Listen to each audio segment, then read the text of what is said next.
New year ആയിട്ട് എന്താണ് പരിപാടി എന്ന് ചോദിച്ചിട്ടുണ്ടെങ്കിൽ ന്യൂ ഇയറിനെ ഞങ്ങൾ വരവേൽക്കുന്നത് ഇതേപോലെയാണ് കേട്ടോ. വേറൊന്നുമല്ല, ന്യൂ ഇയർ ഒക്കെ ആണല്ലോ, പുതിയൊരു കൊല്ലം ഇവിടെ തുടങ്ങുകയാണല്ലോ.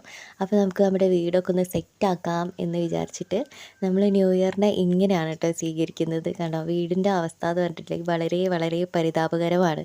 വേറൊന്നുമല്ല, ഇവിടെ വലിയ സൗകര്യങ്ങളോ കാര്യങ്ങളോ ഒന്നുമില്ല കേട്ടോ. എന്നാലും കയറി കിടന്നുറങ്ങാനൊരു വീടുണ്ടെന്ന് പറയാമല്ലോ, അതിൻ്റെ ഒരു ഭാഗ്യമാണല്ലോ. അപ്പോൾ നമ്മൾ നമ്മുടെ വീടിൻ്റെ എന്താ പറയുക, അടുക്കളയിൽ തന്നെ നമ്മൾ അടുപ്പ് കത്തിച്ചിട്ട് അങ്ങനെയായിരുന്നു കുക്ക് ചെയ്തുകൊണ്ടിരുന്നത്. അപ്പോൾ ഇതിൻ്റെ പുക എങ്ങോട്ടും പോകാനുള്ള ഒരു ഇതില്ലാത്ത കാരണം തങ്ങി നിന്നിട്ട് വീടിൻ്റെ ഉള്ളിൽ മൊത്തം ഇങ്ങനെ കരി പിടിച്ചിങ്ങനെ ഇരിക്കുകയാണ് ചെയ്യുക. ഒരു മങ്ങി നിൽക്കുന്ന ഒരു കളറാണ്. അപ്പോൾ ഭയങ്കര ഒരു ബുദ്ധിമുട്ടാണ് അത് കാണുമ്പോൾ.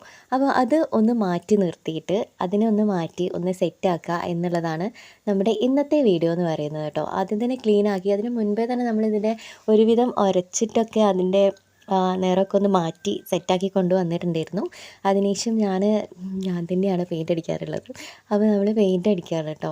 അപ്പോൾ അച്ഛനാണ് എൻ്റെ കൂടെ കയ്യാളായിട്ട് ഹെൽപ്പ് ചെയ്യാൻ വേണ്ടിയിട്ട്. അമ്മയുണ്ട് കേട്ടോ. അമ്മ പിന്നെ അടുക്കളയിൽ കുറേ കാര്യങ്ങൾ വേറെയും ചെയ്യാനുണ്ടല്ലോ. അപ്പോൾ അത് കാരണം ഞാനും അച്ഛനുമാണ് മെയിനായിട്ട്. പിന്നെ അസിസ്റ്റൻ്റായിട്ട് മോനും കൂടെ ഉണ്ട് കേട്ടോ. അപ്പോൾ നമ്മളിങ്ങനെ എല്ലാ ഭാഗവും ഇങ്ങനെ പെയിൻ്റ് അടിക്കുകയാണ് കേട്ടോ. ഏണി വെച്ചിട്ടാണ് ഞാൻ കയറി നിൽക്കുന്നത്. അപ്പോൾ കണ്ടോ, ഈ മേലുള്ള സീലിംഗ് ഉണ്ടല്ലോ, ഇപ്പോൾ ഞാൻ അടിക്കുന്നതിൻ്റെ മേലെ സീലിംഗ് അടിച്ചതാണ് കേട്ടോ. നോർമൽ സാധാ ടൈപ്പിലുള്ള സീലിംഗ് ആണ്, പക്ഷെ അത് പൊളിഞ്ഞിട്ടുണ്ട്. അപ്പോൾ അത് എവിടെയും തട്ടാതെ മുട്ടാതെയാണ് ഞാനിപ്പോൾ ഇങ്ങനെ അഡ്ജസ്റ്റ് ചെയ്ത് പെയിൻ്റ് അടിച്ചുകൊണ്ടിരിക്കുന്നത്. പിന്നെ നിങ്ങളിപ്പോൾ വിചാരിക്കുന്നുണ്ടാവും, ഇതൊക്കെ എന്തിനാ ഇപ്പോൾ ഒറ്റയ്ക്ക് ചെയ്യേണ്ട ആവശ്യമില്ലല്ലേ. ഇത് എനിക്ക് ചെയ്യാൻ ഇഷ്ടമാണ്, അതുകൊണ്ടാണ് കേട്ടോ ഞാനിതിങ്ങനെ ചെയ്യുന്നത്. ഈ വീട്ടിൽ അധികം പെയിൻ്റ് അടിക്കുന്ന ആൾ ഞാൻ തന്നെയാണ്. വലിയ ബുദ്ധിമുട്ടൊന്നുമില്ല, നമുക്ക് ചെയ്യാനൊരു ഇഷ്ടം ഉണ്ടായാൽ മതി. പിന്നെ താല്പര്യം എന്താ പറയുക, വേറെ ആരെക്കൊണ്ടും ചെയ്യിപ്പിക്കണമെങ്കിൽ അങ്ങനെ ചെയ്യിപ്പിക്കാം, ഒരു കുഴപ്പമില്ല. എനിക്ക് ഈ വക പരിപാടിയൊക്കെ ഇഷ്ടമായതുകൊണ്ടാണ് കേട്ടോ ഞാനിത് ചെയ്യുന്നത്. വലിയ കുഴപ്പമൊന്നുമില്ല, എനിക്ക് ബോറടിയൊന്നുമില്ല. ചെയ്യാൻ ഇഷ്ടമാണ് എല്ലാ കാര്യങ്ങളും. അപ്പോൾ എന്നെക്കൊണ്ട് ചെയ്യാൻ പറ്റുന്നതിനോണ്ട് പറ്റുന്നിടത്തോളം കാലം ഞാൻ ഈ പരിപാടികളൊക്കെ ചെയ്തുകൊണ്ടിരിക്കും. എനിക്കിഷ്ടമാണ്. പിന്നെ വലിയ ബുദ്ധിമുട്ടൊന്നുമില്ല, നമുക്കൊരു താല്പര്യം ഉണ്ടായാൽ മതി എല്ലാ കാര്യവും ചെയ്യാൻ വേണ്ടിയിട്ട്. ഞാൻ എപ്പോഴും എൻഗേജ്ഡ് ആയിട്ടിരിക്കുക എന്ന് വിചാരിക്കുന്ന ഒരാളാണ് കേട്ടോ. ഇന്നിപ്പോൾ പെയിൻ്റ് അടിച്ച് ഇതിപ്പോൾ 2 ദിവസം എടുത്തിട്ടുണ്ട് കേട്ടോ പെയിൻ്റ് അടിക്കാൻ വേണ്ടിയിട്ട്. കാരണം ഒരു ഭാഗം ഞാൻ അടിച്ചിട്ട് നിർത്തി. നിങ്ങൾ സ്റ്റാർട്ടിങ്ങിൽ തന്നെ കണ്ടിട്ടുണ്ടാവും, 12 മണിക്ക് ആണ് നമ്മൾ എന്താ പറയുക, വീഡിയോ അല്ല, പെയിൻ്റ് അടിക്കാൻ വേണ്ടിയിട്ട് സ്റ്റാർട്ട് ചെയ്തത്. അപ്പോൾ ചോറ് തിന്ന് കഴിഞ്ഞിട്ട് ഞാൻ അവിടെ വെച്ച് നിർത്തിയിട്ട് പിറ്റേ ദിവസം, അങ്ങനെ 2 ദിവസത്തെ വീഡിയോ ആണ് നിങ്ങൾ കാണുക. പിന്നെ ഈ ഭാഗമൊന്നും വലിയ കുഴപ്പമില്ല കേട്ടോ, കാരണം 2 കോട്ട് ഞാൻ അടിക്കുന്നുണ്ട് എല്ലാ ഭാഗവും, ഞാൻ കാണിക്കായിട്ടാണ്.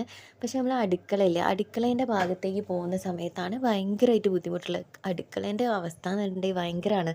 നമ്മൾ ഓടിട്ട് വീടാണല്ലോ, അപ്പോൾ ഓടിൻ്റെ ആ പുക പോകുന്ന സംഭവമില്ലേ, ഈ സാധാ അടുപ്പാണ്, അതായത് പുകയില്ലാത്ത അടുപ്പില്ലേ, അങ്ങനെ സാധനമല്ല, സാധാ അടുപ്പില്ലേ, അതാണ് സംഭവം. അപ്പോൾ ഈ പുക പോകാനുള്ള ആ ഒരു ഓടിൻ്റെ ഒരു സംഭവം ഉണ്ടല്ലോ, അത് ഒറ്റൊന്നേ വെച്ചിട്ടുള്ളൂ. സാധാരണ അത് 2 എണ്ണം വെക്കുന്നത്, ഇത് ഒറ്റൊന്നേ വെച്ചിട്ടുള്ളൂ. അപ്പോൾ അതിൻ്റെ ഉള്ളിൽ കൂടെ പുക പോവാതെ ഈ ഉള്ളിൽ തന്നെ, അടുക്കളേൻ്റെ ഉള്ളിൽ തന്നെ പുക ഇങ്ങനെ തങ്ങി നിന്നിട്ട് അതിലൊരു ഈർപ്പം വരിക. രാവിലത്തെ ആ ഒരു തണുപ്പ് കൊണ്ട് ഈർപ്പം വന്നിട്ട് അതിങ്ങനെ ഒലിക്കും. കരിവെള്ളം ഇങ്ങനെ ഒലിച്ചുകൊണ്ടിരിക്കും. എത്ര തുടച്ചാലും നമ്മളിങ്ങനെ എല്ലാ മാസവും അതിങ്ങനെ നനച്ചിട്ട് തുടയ്ക്കും, എന്നാലും ഒരു ഇരുടാണ്. നിങ്ങളെൻ്റെ വീഡിയോസിൽ കണ്ടിട്ടുണ്ടാവും, ബാക്ക്ഗ്രൗണ്ടിൽ ഭയങ്കര ഇരുട്ടായിട്ട്. അത് അങ്ങനത്തെ പെയിൻ്റ് അടിച്ചതൊന്നുമല്ല കേട്ടോ, അത് അടുപ്പ് കത്തിച്ചതിനോണ്ട് കരിയാണ് കേട്ടോ. അവനെ അടിക്കട്ടെ, അവൻ്റെ ആഗ്രഹമല്ലേ, ഇനി നമ്മൾ സാധിച്ചു കൊടുത്തില്ല എന്ന് പറയരുതല്ലോ. യെസ്, അതാണ്, കുട്ടികൾ എന്തെങ്കിലും ആഗ്രഹം പറഞ്ഞിട്ടുണ്ടെങ്കിൽ വലിയ ബുദ്ധിമുട്ടില്ലാത്ത കാര്യമാണെങ്കിൽ ഒന്ന് സാധിച്ചു കൊടുത്തേക്കാം. അവനവിടെ നന്നായിട്ട് തന്നെ പെയിൻ്റ് അടിച്ചിട്ടുണ്ട് കേട്ടോ. എന്തായാലും ഇവനെ ഞാൻ പ്രഗ്നൻ്റ് ആയിരിക്കുന്ന സമയത്ത് ഞാൻ ഈ വക എല്ലാ അൽക്കുലത്ത് പണികളും ചെയ്യലുണ്ടായിരുന്നു. അതുകൊണ്ടായിരിക്കും ചിലപ്പോൾ ഈ വക കാര്യങ്ങൾക്കൊക്കെ ആശാന് വലിയ താല്പര്യം. മക്കളെ ചോറുന്നാണ്. ഈ ഭാഗം കംപ്ലീറ്റ് ആയിട്ട് അടിച്ച് കഴിഞ്ഞു കേട്ടോ പെയിൻറ്റ്. ഇനിയിപ്പോൾ ചോറ് കഴിഞ്ഞതിന് ശേഷം ബാക്കിയുള്ള കാര്യങ്ങൾ നോക്കാം. ഒന്ന് പുറത്ത് പോകാനുണ്ട്, ചിലപ്പോൾ പോവും ചിലപ്പോൾ പോവില്ല. പോവുകയാണെങ്കിൽ അതിൻ്റെ വീഡിയോ എടുക്കാം കേട്ടോ. ഓക്കെ. അപ്പോൾ ആ ഭാഗം കംപ്ലീറ്റ് ചെയ്ത സമയത്ത് ഞാൻ ഓർത്തു ഇനിയിപ്പോൾ ഇവിടെയായിട്ട് ബാക്കി വെക്കണ്ടല്ലോ, ടി വി ഒന്ന് കുറച്ച് നേരം കൊണ്ട് നീക്കി വെച്ചിട്ട് ആ ഒരു ഭാഗം ക്ലീൻ ചെയ്തിട്ട് പെയിൻ്റ് അടിക്കാമല്ലോ എന്ന് ഓർത്തിട്ട് അവിടെയും കൂടി ഒന്ന് ക്ലീൻ ചെയ്യാണ് കേട്ടോ. ഇതൊക്കെ എന്താണെന്നറിയോ, വെള്ളം തൂത്തിട്ട് അങ്ങനെ ഒലിച്ചിറങ്ങുന്നതിൻ്റെ അടയാളമാണ്. അപ്പോൾ അത് മാത്രമല്ല, ഈ പുക വന്നിട്ട് തങ്ങി നിന്നിട്ടേ അത് അങ്ങനെ നിൽക്കുന്ന ഒരു അടയാളമാണ്. ഇതേപോലെയായിരുന്നു ഫുൾ റൂം. അപ്പോൾ പെയിൻ്റ് അടിച്ചപ്പോൾ അത്യാവശ്യം നല്ല നിറമുണ്ട്, നല്ല വെളിച്ചവും കിട്ടിയിട്ടുണ്ട്. ഞാൻ വീഡിയോൻ്റെ ലാസ്റ്റ് എൻഡിങ്ങിൽ ഞാൻ കാണിച്ചു തരാം കേട്ടോ എന്താ ചെയ്യാൻ വേണ്ടിയിട്ട് പോകുന്നതെന്നുള്ളത്. അപ്പോൾ കംപ്ലീറ്റ് ആയിട്ട് പെയിൻ്റ് അടിക്കാൻ വേണ്ടിയിട്ട് പോവാണേ.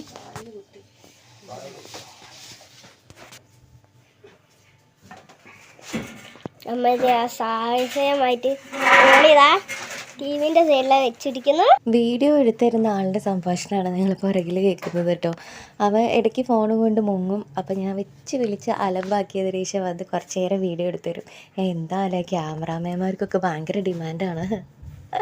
ഓക്കെ. അപ്പോൾ ഞാൻ ആ ഒരു മേലെ ഭാഗം ഇപ്പുറത്തെ ഭാഗത്തു നിന്നാണ് കേട്ടോ സ്റ്റാർട്ട് ചെയ്യുന്നത്.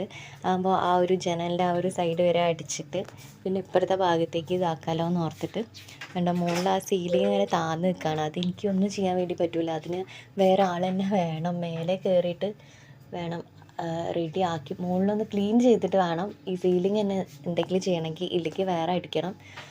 അങ്ങനെയൊക്കെയാണ് ഇതിൻ്റെ കാര്യങ്ങൾ കിടക്കുന്നത്. അപ്പോൾ ഞാൻ എന്തായാലും കംപ്ലീറ്റ് ആയിട്ട് പെയിൻ്റ് അടിക്കുന്നുണ്ട് കേട്ടോ. എനിക്ക് ആ കോണീൻ്റെ മേലെ നിന്നിട്ട് കാല് വേദനിക്കാം, കറക്റ്റ് നിൽക്കാൻ വേണ്ടി പറ്റില്ല. അപ്പോൾ ഞാനിങ്ങനെ അഡ്ജസ്റ്റ് ചെയ്ത് നിന്നിട്ടാണ് കേട്ടോ അടിക്കുന്നത്. ഓക്കെ. അപ്പോൾ ആ ഒരു വോള് മേലെ ഭാഗം മൊത്തം ഒന്ന് അടിച്ച് കഴിഞ്ഞിട്ടുണ്ടെങ്കിൽ നേരെ ഓപ്പോസിറ്റേക്ക് വെച്ചിട്ട് പെയിൻ്റ് അടിക്കാമല്ലോ. അത് തെറ്റിയതാണ് കേട്ടോ, ഞാനും അച്ഛനും തെറ്റിയതാണ് ഇപ്പോൾ കണ്ടത്. ഓക്കെ. അപ്പോൾ ആ ഭാഗം മുകളിൽ കംപ്ലീറ്റ് അടിച്ചിട്ട് ഞാൻ നേരെ ഓപ്പോസിറ്റ് ഈ ഭാഗത്തേക്ക് അടിക്കും. ഇവിടെ കുറച്ച് നല്ല റിസ്ക് ഉണ്ടായിരുന്നു കേട്ടോ, കാരണം നന്നായിട്ട് തന്നെ പുക പിടിച്ചതിൻ്റെ അടയാളം ഉണ്ടായിരുന്നു. അപ്പം പെയിൻറ്റ് എല്ലാ ഭാഗവും ഞാൻ 2 പ്രാവശ്യം അടിച്ചിട്ടുണ്ട് കേട്ടോ, 2 കോട്ട് അടിച്ചിട്ടുണ്ട്. എന്നാലേ നല്ല നിറം ഉണ്ടാവുള്ളൂ. കാരണം ഞാൻ നേരത്തെ പറഞ്ഞതുപോലെ തന്നെ ഒരു പ്രാവശ്യം അടിച്ച് നിർത്തിയിട്ടുണ്ടെങ്കിൽ ആ ഒരു കറ അങ്ങനെ തെളിഞ്ഞ് വരുന്നുണ്ടായിരുന്നു കേട്ടോ. അപ്പോൾ 2 ഭാഗവും 2 പ്രാവശ്യമായിട്ട് അടിച്ചിട്ട് അത്യാവശ്യം തിരക്കേടില്ലാത്ത രീതിയിൽ ഞാൻ ആക്കി എടുത്തിട്ടുണ്ട് കേട്ടോ. ഇവിടെ കണ്ടോ, ആ സീലിംഗ് നന്നായിട്ട് തന്നെ താഴ്ന്നിട്ടുണ്ട്. അപ്പോൾ അത് നന്നാക്കണമെന്നുണ്ടെങ്കിൽ വേറെ ആരെങ്കിലും വേണം. കാരണം അത് കംപ്ലീറ്റ് ആയിട്ട് പൊളിച്ചിട്ട് മേലെ ഭാഗം മൊത്തം ഒന്ന് ക്ലീൻ ചെയ്തിട്ട് വേണം ഈ സീലിംഗ് അല്ല വേറെ ഏതെങ്കിലും സീലിംഗ് അടിക്കാൻ വേണ്ടിയിട്ട്. അപ്പോൾ അതിൻ്റെ ആ ഒരു കാര്യം അപ്പോൾ അങ്ങനെ വെച്ചതാണ് കേട്ടോ. ഇപ്പോൾ നല്ലൊരു വെളിച്ചം കിട്ടാൻ വേണ്ടിയിട്ടാണ് ഞാൻ വൈറ്റ് കളർ അടിച്ചത്. അപ്പോൾ ഇപ്പോൾ അത്യാവശ്യം നല്ല വെളിച്ചവും കാര്യങ്ങളൊക്കെ കിട്ടുന്നുണ്ട്. പിന്നെ നമ്മൾ വീഡിയോ ഒക്കെ എടുക്കുന്നതല്ലേ, അപ്പോൾ വീഡിയോസിൽ എപ്പോഴും ഇങ്ങനെ ഒരുമാതിരിയാണല്ലോ. അപ്പോൾ അതിൽ നിന്നൊരു മാറ്റവും കൂടി ആയിക്കോട്ടെ. പിന്നെ 2025 ആണല്ലോ, നല്ലൊരു തുടക്കമാവട്ടെ എന്നൊക്കെ ഓർത്തിട്ടാണ് കേട്ടോ നമ്മൾ പെയിൻ്റ് അടിച്ചത്. ഇത് ഉച്ചയ്ക്ക് തുടങ്ങിയതാണ്, പെട്ടെന്നുള്ള തീരുമാനമായത് കാരണം. അല്ല, തീരുമാനം എന്ന് പറഞ്ഞാൽ ഞാൻ എന്നോ ഈ ഒരു സംഭവം ഞാൻ എന്താ പറയുക സാൻഡ് പേപ്പർ വെച്ചിട്ടൊക്കെ ഒന്ന് ഉരച്ചൊക്കെ സെറ്റാക്കിയിട്ടുണ്ട്. പക്ഷേ പെയിൻ്റ് അടിക്കാനുള്ളൊരു ടൈം കിട്ടാത്തത് കാരണമാണ് കേട്ടോ. അപ്പോൾ ഞാൻ ഓർത്തു ഏതായാലും ന്യൂ ഇയർ ആണ് വരുന്നത്, നമുക്ക് ന്യൂ ഇയർ ഇങ്ങനെ അങ്ങോട്ടേക്ക് സ്റ്റാർട്ട് ചെയ്യാം. ഇതിപ്പോൾ എന്താണെന്നറിയോ, ഇത് നമുക്ക് ഇങ്ങനെ വെറുതെ ജസ്റ്റ് ഈ പാത്രം കാലിയൊക്കെ വേണ്ടിയിട്ട് ചെയ്യുന്നതാണ്. ഇതിങ്ങനെ അടിച്ച് വെക്കാം. എന്നിട്ട് അങ്ങനെ അടിച്ച് വെച്ചിട്ടുണ്ടെങ്കിൽ അങ്ങനെ കാണില്ലല്ലോ, ഇങ്ങനെ അടിച്ച് വെച്ചിട്ട് നാളെ ഇതിൻ്റെ മുകളിൽ കൂടെ നല്ലോണം അടിച്ചിട്ട് റെഡിയാക്കാം. ഓക്കെ. അത് തന്നെ. അപ്പോൾ നല്ല വൃത്തികേടായിട്ടുള്ള സ്ഥലത്ത് ഇതേപോലെ അടിച്ച് വെച്ചാൽ മതി കേട്ടോ. പിന്നെ ഒരു 2 കോട്ടോ 1 കോട്ടോ 2 കോട്ടോ അടിക്കുമ്പോൾ അത് സെറ്റ് ആയിക്കോളൂ കേട്ടോ. ഞാൻ ഈ പാത്രം കാലിയാക്കാൻ വേണ്ടിയിട്ട് അവിടെ കംപ്ലീറ്റ് ആയിട്ടൊന്ന് അടിച്ച് വെച്ചതാണ്. അപ്പോൾ നമ്മുടെ പെയിൻ്റ് അടിക്കൽ പരിപാടി പകുതി ആക്കിയിട്ടുണ്ട് കേട്ടോ. പകുതി ലാസ്റ്റ് നിങ്ങൾ കണ്ടില്ലേ, ആ ഒരു ഭാഗത്ത് ആ പാത്രത്തിലുള്ളത് ഞാൻ ജസ്റ്റ് ഒന്ന് വടിച്ചിട്ട് അങ്ങനെ ചുമൻ്റെ മേലെ തേച്ചാണ് കേട്ടോ. അതങ്ങനെ ഉണങ്ങിക്കോട്ടെ. കാരണം എന്താ വെച്ചിട്ടുണ്ടെങ്കിൽ ആ ഒരു രീതിയിൽ കുറച്ചധികം തന്നെ എന്താ പറയുക വൃത്തികേടായിട്ടിരിക്കുന്നുണ്ട്. അപ്പം അതെങ്ങനെയാണ് അടിച്ച് വെച്ചതിനോണ്ട് തന്നെ നാളെ രാവിലെ ഇനിയിപ്പോൾ പെയിൻ്റ് അടിക്കുന്ന സമയത്ത് വല്ലാതെ അങ്ങോട്ട് തെളിഞ്ഞ് വരാനുള്ള ചാൻസ് കുറവാണ്. കുറച്ച് കട്ടിക്കാണല്ലോ അടിച്ചത്. പിന്നെന്താ, ഞാൻ പുറത്ത് പോയില്ല കേട്ടോ. ഞാൻ പുറത്ത് പോകുമെന്നൊക്കെ പറഞ്ഞിട്ടുണ്ടായിരുന്നല്ലോ, ഞാൻ പോയിട്ടില്ല. ഇനിയിപ്പോൾ നാളെ ബാക്കി പെയിൻ്റ് അടിക്കണം. നമ്മൾ വിളക്ക് കത്തിക്കുന്ന ആ ഒരു ഏരിയ ഒക്കെ ഉണ്ടല്ലോ, അവിടുത്തെ വിളക്കൊക്കെ എടുത്ത് മാറ്റിയിട്ട് വേണം അവിടെ പെയിൻ്റ് അടിക്കണമെങ്കിൽ. അപ്പോൾ നാളെ രാവിലെ വിളക്ക് കത്തിക്കാനുള്ളതാണ്. അപ്പോൾ അത് കഴിഞ്ഞിട്ട് ഫോട്ടോ ആ കാര്യങ്ങളൊക്കെ മാറ്റി വെക്കണം. അതിനുശേഷം ഞാൻ ഇന്ന് പുറത്ത് പോകുമെന്ന് പറഞ്ഞാൽ ഇന്ന് പോകാൻ പറ്റില്ല, നാളെ ഒന്ന് പോകണം. പുറത്ത് പോയിട്ട് വന്നിട്ട് വേണം ബാക്കിയുള്ള പെയിൻ്റ് അടിക്കൽ. അങ്ങനെയൊക്കെയാണ് ഞാൻ തീരുമാനിച്ചത്. എനിക്ക് എന്താ പറയുക, ഓൾറെഡി എനിക്ക് ജലദോഷമാണ്. അപ്പോൾ ഈ പെയിൻറ്റിൻ്റെ സ്മെല്ലും കൂടി അടിച്ചപ്പോഴേ വല്ലാത്തൊരു തലവേദന. കുഴപ്പമില്ല, എന്നാലും പ്രശ്നമില്ല. അപ്പോൾ നാളെ ഇതിൻ്റെ ബാക്കി വീഡിയോ കാണാം കേട്ടോ. ടാറ്റാ. അപ്പോൾ ഞാൻ പറഞ്ഞതുപോലെ തന്നെ രാവിലത്തെ വിളക്ക് കത്തിക്കലൊക്കെ കഴിഞ്ഞിട്ട് നമ്മൾ പെയിൻ്റ് അടിക്കൽ പരിപാടിയിലേക്ക് വീണ്ടും ഇറങ്ങുകയാണ് കേട്ടോ. ഞാൻ ഇന്നലെ ഇട്ട ആ സെയിം ഡ്രസ്സ് തന്നെയാണ് കേട്ടോ ഇന്നും ഇടുന്നത്. കാരണം എന്താ വെച്ചിട്ടുണ്ടെങ്കിൽ അതിൽ ഓൾറെഡി പെയിൻ്റ് ആയിട്ട് മൊത്തത്തിൽ അലങ്കുലമായി കിടക്കുക. അപ്പോൾ ഞാൻ വേറെ ഡ്രസ്സ് ഇടണ്ടല്ലോ. നമ്മൾ മുൻപ് ഒരു പെയിൻ്റ് അടിക്കുന്ന വീഡിയോ എടുത്തിട്ടുണ്ടായിരുന്നു. അന്നും ആ സെയിം ഡ്രസ്സ് തന്നെയാണ് കേട്ടോ ഞാൻ എടുത്തിട്ടില്ല. അത് ഞാൻ മാറ്റി വെച്ചതാണ്. എനിക്കറിയാമല്ലോ ഇനിയും പെയിൻ്റ് അടിക്കാനുണ്ടെന്നുള്ളത്. അപ്പോൾ ഈ ഭാഗമൊക്കെ അമ്മ ഒന്ന് വൃത്തിയാക്കുകയാണ് കേട്ടോ. നമ്മൾ വിളക്ക് വെക്കുന്ന ആ ഭാഗം ഫോട്ടോസൊക്കെ നന്നായിട്ട് തുടച്ച് വൃത്തിയാക്കി വെക്കുക. ഞാനൊന്ന് തിരക്ക് കൂട്ടിയിട്ടുണ്ടെങ്കിൽ ഈ വക പരിപാടികളൊക്കെ നടക്കുള്ളൂ. ഒന്ന് ആഞ്ഞ് വലിച്ച് ശ്രമിക്കണം. അപ്പോൾ രാവിലത്തെ ബ്രേക്ക്ഫാസ്റ്റ് കഴിഞ്ഞതിന് ശേഷം ഈ ഒരു സംഭവം കുടിക്കുള്ളൂ. അത് പാലാണ്. പാലിൻ്റെ അകത്ത് നമ്മുടെ ഫ്ലാക്സ് സീഡ് ഇല്ലേ, ഫ്ലാക്സ് സീഡ് വറുത്ത് പൊടിച്ച് വെച്ചിട്ടുണ്ട്. അത് മിക്സ് ചെയ്തിട്ട് അത് കുടിക്കാറുണ്ട്. അത് നല്ലതാണ്, നമ്മുടെ ഹെൽത്തിന് വളരെയധികം നല്ലതാണ്. പ്രായമായി വരികയാണല്ലോ, അപ്പോൾ നമ്മളെ തന്നെ ശ്രദ്ധിക്കണമല്ലോ. അപ്പോൾ നമ്മളിപ്പോൾ പുറത്ത് പോവാണ് കേട്ടോ. എന്നിട്ട് വേണം പെയിൻ്റ് അടിക്കാൻ. ഇപ്പോൾ സമയം 11 മണി. അമ്മയും ഞാനും മോനും കൂടിയാണ് പോകുന്നത്. എന്നിട്ട് വേണം ബാക്കി പെയിൻ്റ് അടിക്കാൻ വേണ്ടിയിട്ട്. പോയിട്ട് വരാം. അങ്ങനെ നട്ടപ്പൊരി വെയിലത്ത് നമ്മൾ പോവാണ് കേട്ടോ. ഈ ഒരു സംഭവം കണ്ടോ, വീഡിയോ ഷേക്ക് ചെയ്യാതെ എടുക്കാൻ വേണ്ടിയിട്ട് പറ്റുന്നത്. അതൊന്ന് ഞാൻ ട്രൈ ചെയ്ത് നോക്കി കേട്ടോ. എനിക്ക് ഭയങ്കര ഇഷ്ടമായി. നമ്മൾ ഗൂഗിൾ ഫോട്ടോസിൽ ഇങ്ങനെ ഒരു സംഭവം ഉണ്ടെന്ന് എനിക്ക് അറിഞ്ഞൂടായിരുന്നു. ഞാനിപ്പോൾ ഏതായാലും പഠിച്ചെടുത്തു. അപ്പോൾ നമുക്ക് വേഗം തന്നെ ഒരു ഓട്ടോ കിട്ടിയിട്ട് ബസ്സിന് പോകാമെന്നേ ഓർത്ത്. അപ്പോൾ ഓട്ടോ വന്നപ്പോൾ ഓട്ടോയിൽ കയറി കേട്ടോ. അങ്ങനെ നമ്മളിപ്പോൾ ഓട്ടോയിൽ പോയിക്കൊണ്ടിരിക്കുക. ഈ ഒരു സ്ഥലം കണ്ടോ, ഇത് നമ്മൾ മുന്തിരിവള്ളികൾ തളിർക്കുമ്പോൾ സിനിമയില്ലേ അത് ഷൂട്ട് ചെയ്ത ഭാഗമാണ് കേട്ടോ. ആ ഗവൺമെൻറ് ഓഫീസായിട്ട് വരില്ലേ, മോഹൻലാലിൻ്റെ ആ ഒരു ഏരിയ ആണ് കേട്ടോ അത്. അത് നേരെ പോയിട്ടുണ്ടെങ്കിൽ ഒളവപ്പാറ അകലാപ്പുഴ എന്നൊക്കെ കേട്ടിട്ടുണ്ടാവും, ആ ഭാഗമാണ്. ഇവിടെ വന്നിട്ട് എന്താ ചെയ്തത് വെച്ചാൽ മോനെ മുടി വെട്ടാൻ വേണ്ടി വന്ന കേട്ടോ. നല്ലൊരു സ്പേസ് ആണ് കേട്ടോ. എനിക്ക് ഭയങ്കര ഇഷ്ടമായി. അതുകൊണ്ടാണ് ഇതിങ്ങനെ വീഡിയോയിൽ ആഡ് ചെയ്തിട്ടുള്ളത്. അവിടുത്തെ സ്റ്റാഫ് നല്ല അടിപൊളിയായിരുന്നു. ആദ്യമായിട്ട് വന്നതാണ് കേട്ടോ. പിന്നെ അതിനുശേഷം നമ്മൾ ഇതേപോലെ വെള്ളം കുടിക്കാൻ വേണ്ടിയിട്ട് കയറി. ഇത് ബ്രെഡ് സാൻഡ്വിച്ച് വാങ്ങിയതാണ് കേട്ടോ. പിന്നെ കുറച്ച് സാധനങ്ങൾ വാങ്ങാണ്ടായിരുന്നു, അത് വാങ്ങാൻ വേണ്ടി കയറിയതാണ് കേട്ടോ. ക്യാമറ എൻ്റെ കയ്യിലല്ല, ഫോൺ എൻ്റെ കയ്യിലല്ല, ഫോൺ ആശാൻ്റെ കയ്യിലാണ്. അപ്പോൾ അവന് കുറേ കാര്യങ്ങൾ ഇതിലേ നടന്നെടുത്തിട്ടുണ്ട്.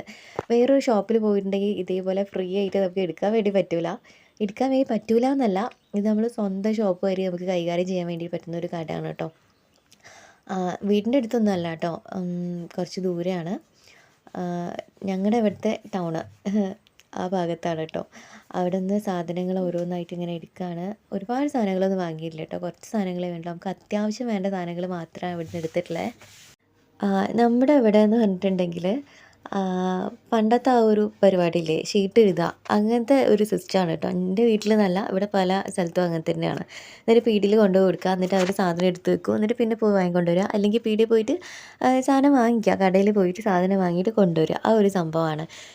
അങ്ങനെ വരുന്ന സമയത്ത് എന്താ അറിയോ, ഈ സാധനങ്ങളെ വില എന്താണെന്ന് ചോദിക്കുന്ന പരിപാടിയില്ല. പഞ്ചസാര 1 കിലോ, ആ പഞ്ചസാരയ്ക്ക് എത്രയാണ് എന്നുള്ള വില ചോദിക്കില്ല. അപ്പോൾ ഞാൻ എപ്പോഴും വീട്ടിൽ പറയുന്ന കാര്യമാണ്, നമുക്ക് ഇതേപോലെ പുറത്ത് പോയി വാങ്ങിക്കാം. മീൻസ് വേറൊന്നുമല്ല, വില ചോദിച്ചിട്ട് കണ്ട് മനസ്സിലാക്കിയിട്ട് വാങ്ങിക്കുന്നത് ഷീറ്റ് എഴുതി കൊടുത്ത് വാങ്ങിക്കുന്നത് തമ്മിൽ വ്യത്യാസമുണ്ട്. അപ്പോൾ ഇത് മാസം അവസാനം ആകുമ്പോഴേക്കും ഒരു വലിയൊരു തുകയാവും. അപ്പോൾ ഇങ്ങനെ പറ്റ് പോലെയാണല്ലോ. അപ്പോൾ നമ്മൾ മാസം പൈസ കൊടുക്കുക. അപ്പോൾ കുറേ പൈസ ആവുന്നുണ്ട്. അപ്പോൾ അതിൽ നിന്നൊക്കെ കുറയ്ക്കാൻ വേണ്ടിയിട്ട് പറ്റിയൊരു സംവിധാനമാണ് ഇതെന്ന് എനിക്ക് തോന്നിയിട്ടുണ്ട് കേട്ടോ. അതാകുമ്പോൾ നമ്മളെ വില നോക്കിയിട്ടേ വാങ്ങിക്കുള്ളൂ. അപ്പോൾ ഒരുപാട് വാങ്ങിക്കേണ്ട ആവശ്യം വരുന്നില്ല. പൈസ നമുക്ക് അഡ്ജസ്റ്റ് ചെയ്ത് വാങ്ങിക്കാനും വേണ്ടിയിട്ട് പറ്റും. ഞങ്ങളുടെ വീട്ടിലേക്ക് എന്ന് പറഞ്ഞിട്ടുണ്ടെങ്കിൽ 1 മാസത്തേക്ക് സാധനം വാങ്ങിയിട്ടുണ്ടെങ്കിൽ 1.5 മാസം ഉപയോഗിക്കാൻ വേണ്ടി പറ്റും. കാരണം വലിയ രീതിയിൽ ഭക്ഷണം കഴിക്കുന്ന ആളുകളൊന്നും അവിടെ ഇല്ല. ഞങ്ങൾ 3 ആൾ മാത്രമേ ഉള്ളൂ. പിന്നെ മോനും ഉണ്ട്. അവൻ കഴിക്കുന്നതിന് ഇത്ര കണക്കൊക്കെ ഉണ്ടല്ലോ. അവൻ്റെ കോല കണ്ടാൽ അറിയാമല്ലോ, അവനങ്ങനെ കഴിക്കുന്ന ആളല്ല. ഞങ്ങളും അങ്ങനെ വലിയ രീതിയിൽ കഴിക്കുന്ന ആളുകളല്ല. അപ്പോൾ നമ്മുടെ വീട്ടിൽ 1 മാസത്തേക്കുള്ള സാധനം എന്ന് പറഞ്ഞാൽ 1.5 മാസത്തേക്ക് ഉപയോഗിക്കാൻ വേണ്ടി പറ്റും. പച്ചക്കറിയൊക്കെ ഞാൻ ഒന്നായിട്ട് അങ്ങനെ വാങ്ങിക്കാൻ വേണ്ടിയിട്ടാണ് നോക്കാറുള്ളത്. അപ്പോൾ അങ്ങനെ വാങ്ങിക്കുന്നതായിരിക്കും ഒന്നുകൂടി ബെറ്റർ ആയിട്ടുണ്ടാവുകയെന്നാണ് എനിക്ക് തോന്നുന്നത്. എന്ന് കരുതിയിട്ട് നമ്മുടെ നാട്ടിലുള്ള സ്ഥലത്തുനിന്ന് വാങ്ങിക്കണ്ട എന്നൊന്നും അല്ല കേട്ടോ ഞാൻ പറയുന്നത്. ഞാൻ കുറച്ചുകൂടി ബെറ്റർ ഓപ്ഷൻ പറഞ്ഞു എന്നേ ഉള്ളൂ. അങ്ങനെ നമ്മളൊരു ഓട്ടോയിൽ കയറിയിട്ട് വീട്ടിലെത്തി. ഉച്ചയ്ക്ക് ഫുഡൊക്കെ കഴിച്ചതിന് ശേഷം വീണ്ടും നമ്മൾ പെയിൻ്റ് അടിക്കാൻ വേണ്ടി പോവാണ് കേട്ടോ. ഇത് നമ്മൾ രാവിലെ എടുത്ത് വെച്ച സാധനങ്ങളൊക്കെ ഇല്ലേ, ഫോട്ടോ വിളക്ക് കത്തിക്കുന്ന ആ ഒരു ഭാഗത്തിലെ ഫോട്ടോസൊക്കെ എടുത്ത് മാറ്റിയിട്ടുണ്ടായിരുന്നു. ആ ഒരു ഏരിയ ആണ് കേട്ടോ അപ്പോൾ പെയിൻ്റ് അടിക്കുന്നത്. ആ ഒരു ഫോട്ടോ കണ്ടോ, അത് നമുക്ക് അവിടുന്ന് എടുത്ത് മാറ്റാൻ വേണ്ടി പറ്റിയില്ല. അപ്പോൾ ഞാൻ അച്ഛൻ്റെ ഹെൽപ്പോട് കൂടിയിട്ട് അച്ഛൻ ആ ഫോട്ടോസ് ഇങ്ങനെ നീക്കി ചെരിച്ചൊക്കെ വെച്ചിട്ട് തന്ന് അങ്ങനെ ഞാൻ പെയിൻ്റ് അടിക്കുകയായിട്ട് ചെയ്തത്. അവിടെ കണ്ടോ ആ സീലിംഗ് ഇളകി നിൽക്കുകയാണ്. അപ്പോൾ അത് ഞാൻ നേരത്തെ പറഞ്ഞതുപോലെ തന്നെ അത് അടിക്കണം, ആണി വെച്ച് അടിക്കണം. അവിടെ അവിടുത്തെ ആ ഒരു പട്ടിക മരത്തിൻ്റെ ആ പീസില്ലേ അത് പൊട്ടിപ്പോയതെങ്ങാനാണ്. അപ്പോൾ അതവിടെ അടിക്കാൻ വേണ്ടി പറ്റില്ല. അപ്പോൾ അത് കംപ്ലീറ്റായി പൊളിച്ചതിന് ശേഷം മാത്രമേ നമുക്ക് എന്തെങ്കിലുമൊക്കെ ചെയ്യാൻ വേണ്ടി പറ്റുള്ളൂ. അങ്ങനെ ഈ ഒരു ഭാഗം കംപ്ലീറ്റ് ചെയ്തതിന് ശേഷം അടുക്കളയിലേക്ക് കയറിയിട്ടോ. അടുക്കള തന്നെ വല്ലാത്തൊരവസ്ഥയാണ്, ഇരുണ്ട് പിടിച്ചിരിക്കുന്ന ഏരിയ ആണ് കേട്ടോ. അപ്പോൾ ഞാൻ പെയിൻ്റ് അടിച്ചിട്ടും ഇതിൻ്റെ ഒരു അവസ്ഥ ഇങ്ങനെയാണ്. ഞാനൊരു ഭാഗം മാത്രമേ അടിച്ചിട്ടുള്ളൂ കേട്ടോ. അപ്പോഴത്തേക്ക് സന്ധ്യയായി. അപ്പോൾ ഞാനത് അവിടെ വെച്ച് സ്റ്റോപ്പ് ചെയ്യുക ചെയ്തത്. അപ്പോൾ ഇതിൻ്റെ ബാക്കി വീഡിയോസ് ഞാനിതിൽ ആഡ് ചെയ്യാം കേട്ടോ.